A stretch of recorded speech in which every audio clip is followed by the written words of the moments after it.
All right, morning. How we doing? All right, great. One announcement here for us from the roster standpoint. We waived injured Tavares McFadden, and we signed Jonathan Alston, who's corner.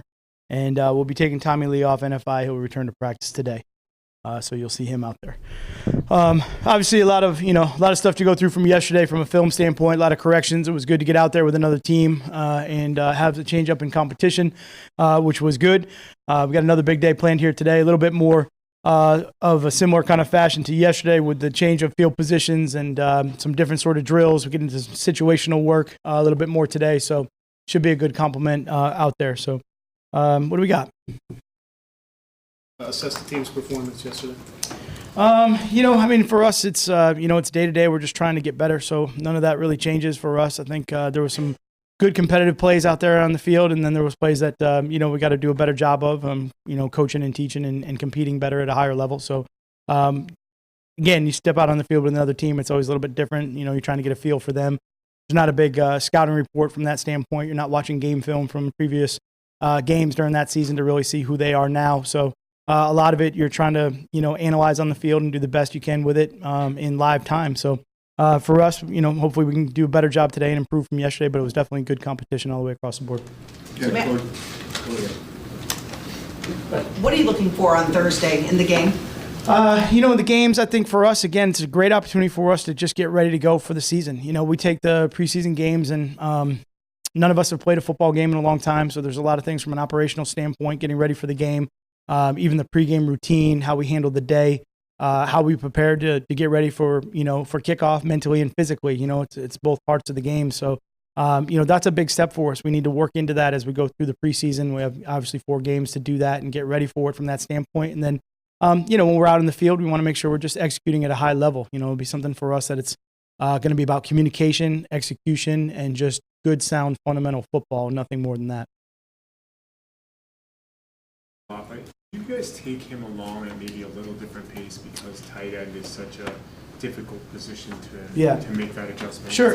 Good question. I think just in general with some of those guys, tight ends are, a little bit more complicated because they're involved in the run in the pass. There's a lot of installations that they have to understand. But really for us, it's about whatever those guys can handle. We're going to try to push them as much as possible and find out, how much they can learn and the different packages we can use them in and try to do everything we can to just evaluate them. We're not into a scheme mode right now. We're not into kind of the matchup thing. It's, that's really more the season. It's just kind of evaluating what he does really well. And certainly, talked about it through the course of training camp, being consistent every day. And those players that come in, especially young players that are consistent every day, we'll try to push them more so that it just doesn't get routine for them. And we try to put as much pressure on them as possible to change it up by the day and be able to be required to do more every single day. He's one of those guys. Have you been able to push him as much as you'd like to? I don't think there's a bottom line, end line of like, hey, this is where we got to be. It's just, hey, we're going to keep adding as we go. Question about the game. I don't know if you got an ATV waiver. I'm just wondering what your plan is on the sideline. Are you going to be in the booth? And are you concerned at all that could carry into the regular season? You know what? For me, again, I'm day by day. So we're taking that approach, and I'm working with our doctors here to try to figure out what's best, for myself, just to be safe on the sideline from that standpoint. So we're working through all that. I don't think I'll be riding the ATV around, unfortunately, on the sideline. So we just got to figure out how I can have some mobility and be able to be in a position where I'm not kind of in the mix of any sort of situation. Assuming we probably won't see a ton of Matthew Stafford in the next 2 weeks in the game, so I'm just curious, learning the new offense, are there certain sort of markers you're looking for in these practices to say, all right, we're good in this area, we need to work on these other spots?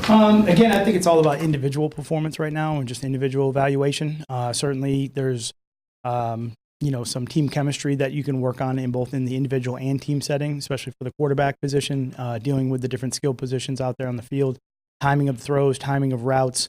All of those things that we do have to work on for the season. But for us, it's just, hey, here are the plays that we're running, but okay, can we run them better tomorrow than we ran them, today? Or, what's our improvement from that aspect? What are the, intricate details that we need to fix on some of those things that we need to get better? And he's in the same boat with everybody else. We'll obviously handle the games however we handle them that we feel, fit to try to, get our team ready to go. And sometimes that changes by the week. Sometimes it changes by that day, just kind of whatever we're going to do to get those guys ready to go based on the week of work that we've had leading up to that. That's why, these joint practices are so valuable to all of us because, it's great competition and it's at the highest level. And, we can go out there and run the things we need to run. And, it's every single day. It's not just maybe a couple plays at a game or whatever it might be for that particular week.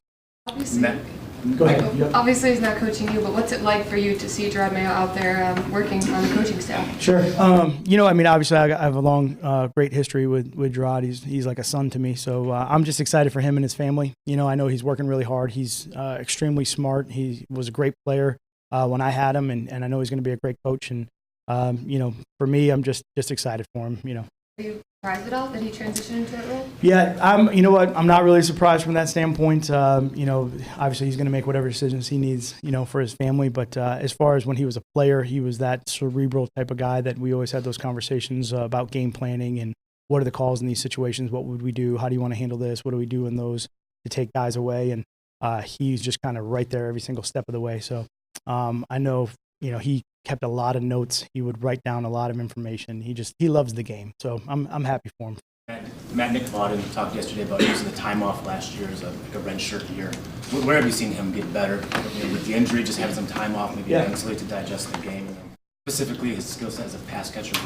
Sure. I'd say just kind of going back to the, kind of the time off things. I think he did an excellent job really with the mental part of the game. I would say he, tried to make sure that coming in year two, and being back on the field, that he wasn't really behind on that part of it. He did a lot of film study. He did a lot of kind of game analysis for me and just kind of our conversations of what we were doing through the course of the spring that I think helped him a lot in the transition back onto the field, where he was seeing some things that, maybe he saw on tape. Now he's just got to transfer that from the classroom to the field, but he's done a pretty good job of that, as opposed to, a lot of the guys that come out of the first year, most of their experience they gain is on the field. They're going to see things on the field, recognize it, and go from there. So but he did an excellent job through the spring to put himself in that position.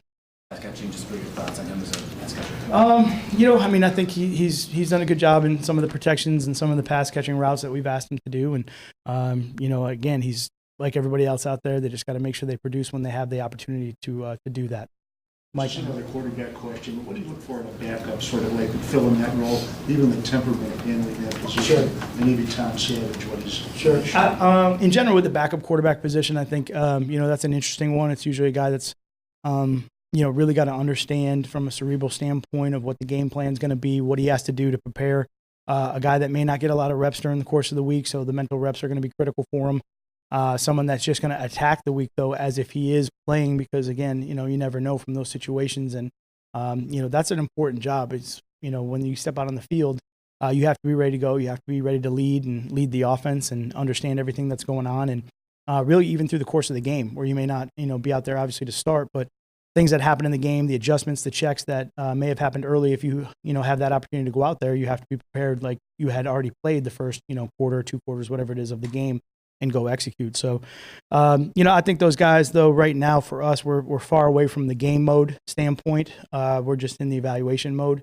And I think those guys are the same as everybody else. They're trying to, improve their reads, improve their command of the offense, make sure they do a good job with their throws and the timing of the routes and just their overall production out on the field. And from there, we'll handle the rest of it.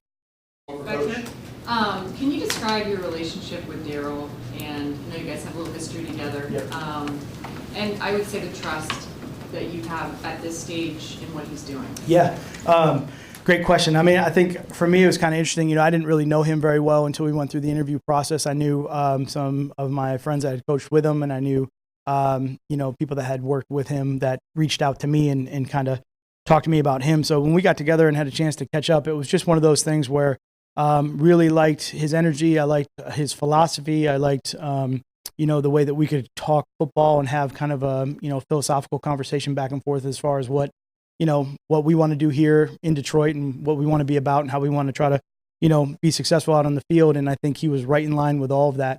And I think, he's a former quarterback, so he's got a great temperament out there with the offense, and he really understands the mental part of the game. And I think he does a great job of teaching the game. That was one of the things for me that was really important, that we did a good job with this offense, was teaching these players, what we want from that standpoint. So just was really impressed from the start, and it's been great ever since, just kind of really wants to try to learn what I do. I'm picking his brain as far as the different places he's been, and just trying to grow the Lions offense into something that fits our players and fits what we do. So he's been great as far as that's concerned. Philosophy, I would assume, the run game. Sure. I think the great thing about Bev is that he's very multiple and flexible from that standpoint. Whether it's the run game, introducing the read option game, which he did, which was kind of a new wrinkle back in the day. The different sort of pass concepts that he has with his background. Some of them are definitely downfield throws. Some of them are shorter throws. There's different formationing. So it's really kind of a full gamut of different philosophies that he has, and he understands how all that's going to change week by week based on what we need to do. So that part's been great. Two little housekeeping things. Just Jared Davis, what's he dealing with since he wasn't out there? And then just to follow up on what Justin said, do you hope to be on the sideline, or is it a possibility still? Yeah, I mean, I'm always hoping to be on the sideline. So we'll see on Thursday. I got about 48 hours or so here to try to get that right. So as far as JD, something that just came up in practice the other day, we're just trying to make sure we do a good job with it, and as soon as he can get back out there, he'll be out there. Thank you, guys. Thank you. Yeah, one more? Yeah, go ahead. What have you seen from Ty Johnson? Yeah, I think Ty's another one of the young players for us that's come in, and similar to what we talk about with the guys, TJ, he's been very consistent out on the field, and I think you can see his skill set every single day. I think there's things that show up that are really good from our standpoint of what fits some of the things that we do. And really, the other part of it is in the classroom, the mental part of it. He's handled all of that and kind of just kept pushing and pushing. So he's another one of those guys we just keep adding to and see what he can handle. Eventually we try to find that point where it's too much and evaluate and go from there. But so far, he's done a really good job of it.